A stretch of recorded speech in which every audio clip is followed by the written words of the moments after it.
Hey, what's going on, everyone? Actually, I say everyone. I'm pretty much just talking to myself. It's kind of funny. I guess there's a new subscriber. I got 10 now. I don't know. Cool. Welcome. Let's see. I'm on day 4. No, I just finished day 4 of my 1,000 days of code.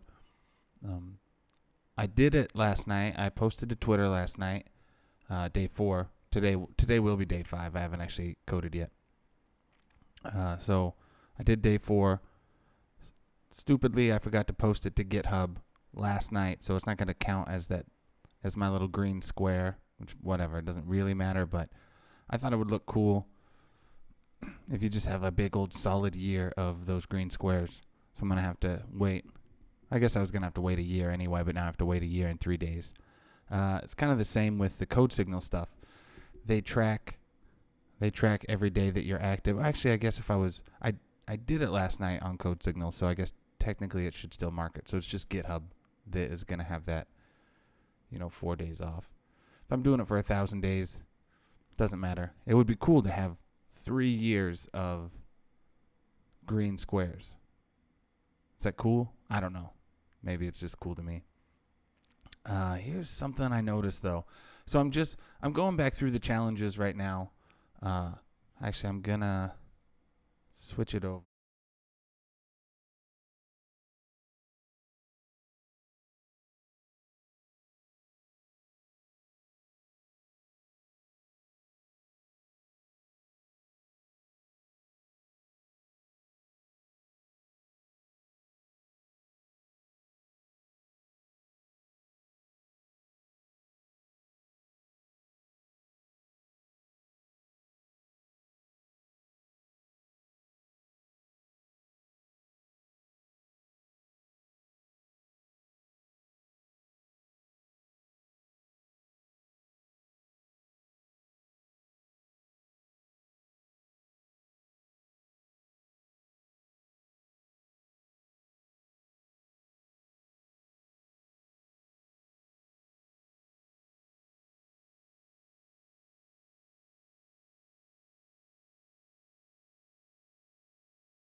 Okay, so what did I do today?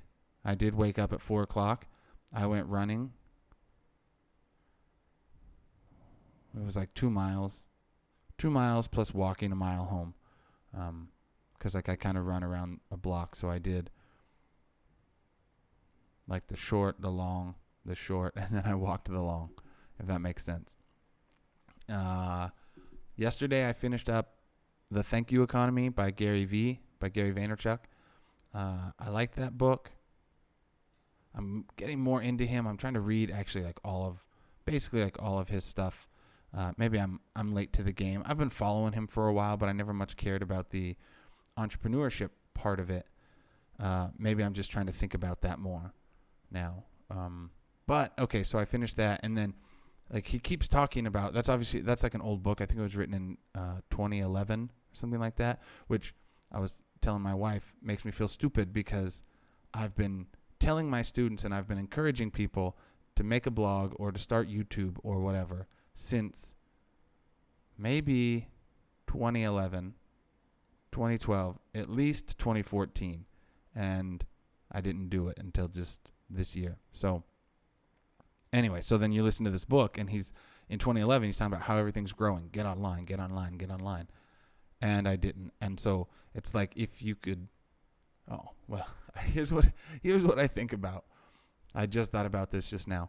In Back to the Future, and Back to the Future 2, where Marty McFly gets that sports almanac, and then like Biff ends up stealing it and becomes rich. It's like you don't even need, I guess that would be like the easier way to do it, but you don't even need that. If you could just go back to 2009 and start a YouTube channel about wine or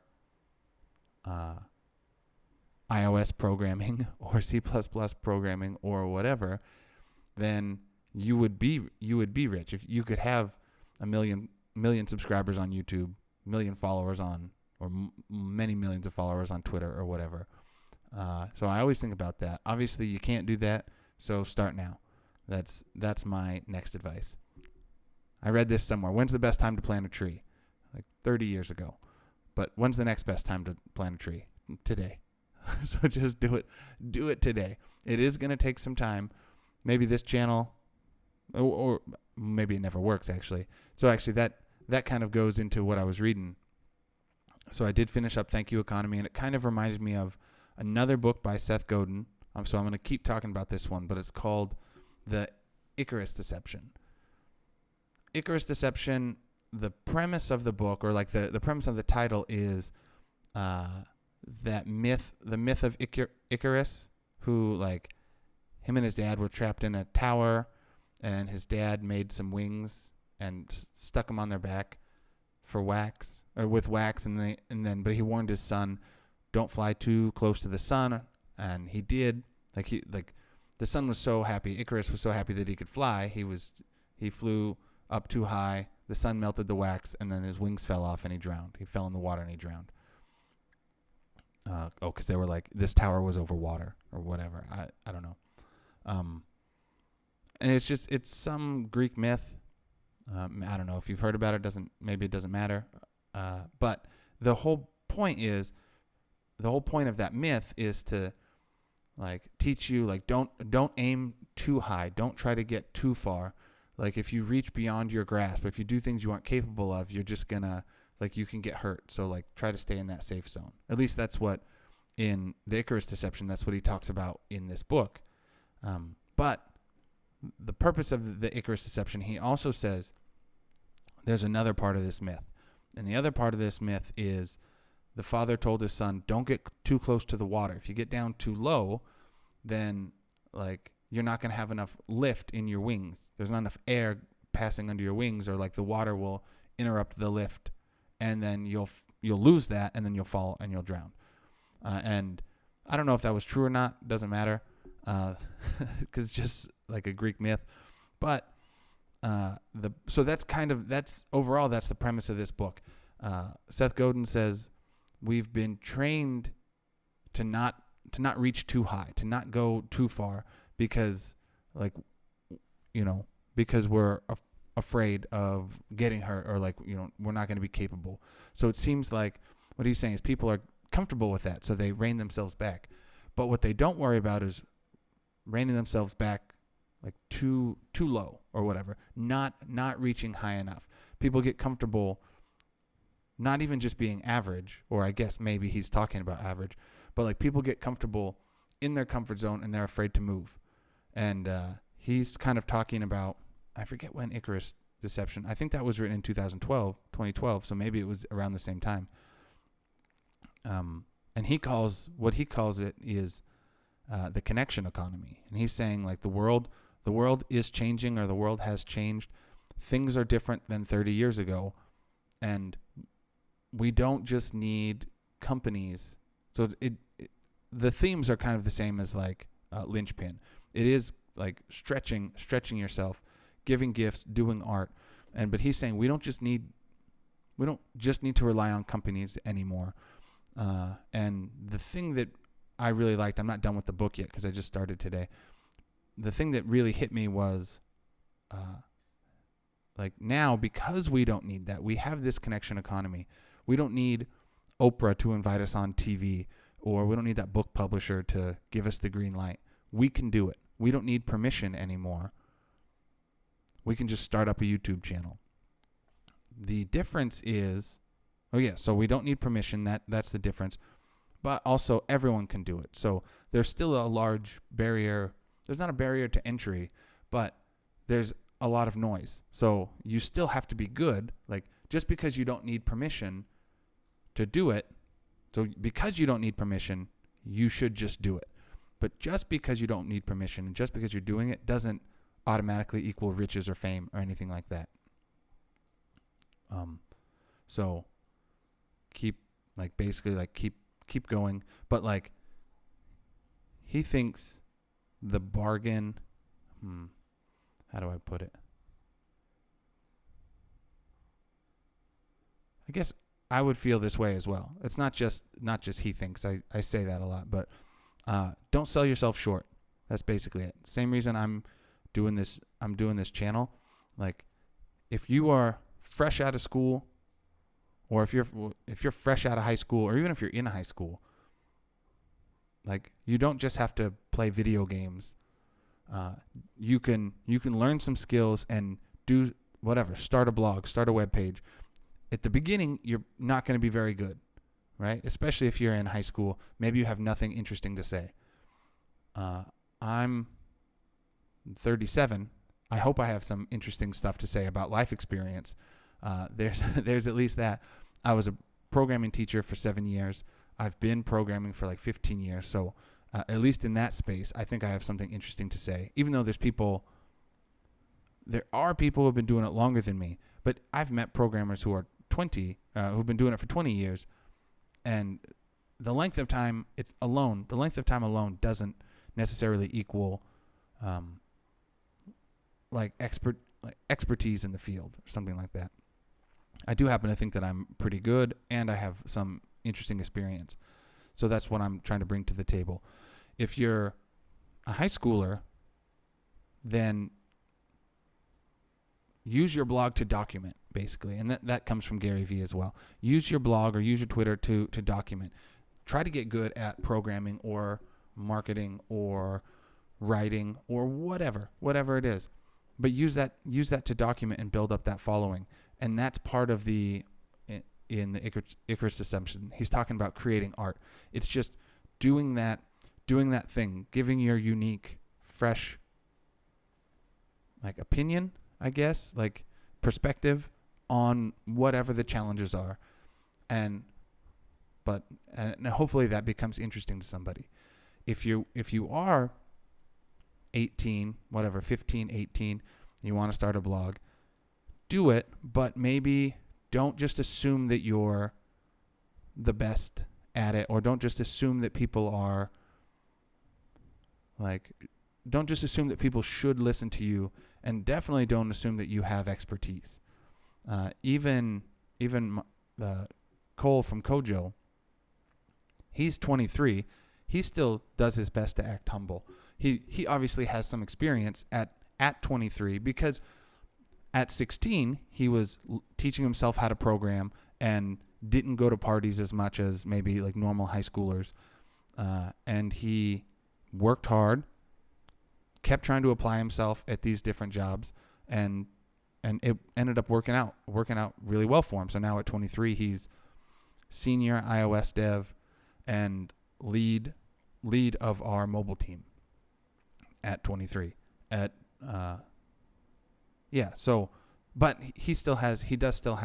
he tries to be humble. He recognizes that there's still more that he could learn, but people slightly behind him still have stuff to learn, or still have stuff that they could learn from him. That's where I feel as well. Of course, I don't think I'm the top iOS or Android programmer that ever existed.